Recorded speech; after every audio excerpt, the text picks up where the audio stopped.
Okay, so the old Corolla is giving me problems because the carburetor is overflowing, the fuel level is way too high, and it doesn't want to run.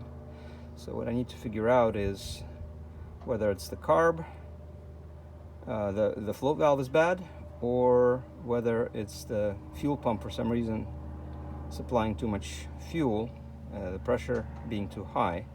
And that could happen for a couple of reasons. Maybe the evap canister, the charcoal canister, is plugged and it's building pressure in the tank, which is not allowing the fuel to return, which would increase the pressure.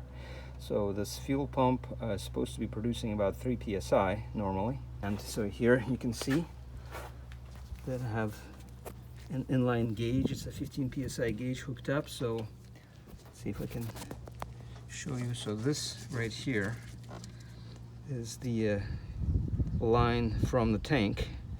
It's supposed to connect to the carburetor right here, but what I did is I just added another line so I can plumb this gauge in series. And so what I'm hoping for is to see about 3 psi here. If I see more, then we've got other issues. And right now I have the gas tank cap on, and so the pressure is not rising. That I know not only that my fuel pump is fine and I have returned to the tank, which I checked before, and I do. My evap canister should be okay, should not be plugged. So again, hoping for 3 psi here. As you can see, I have the air cleaner off, so which means when I start this thing, I gotta plug this hose right here so it doesn't suck air. And I know that the float valve is bad. I just want to eliminate the potential fuel pump problem as well. But I'm pinching off the supply line to the carburetor, because if it floods, then the car is not going to run, and I'm gonna then get the car started and release it and see what the pressure is, because initially the pressure is going to be 0 because I'm pinching off the fuel supply.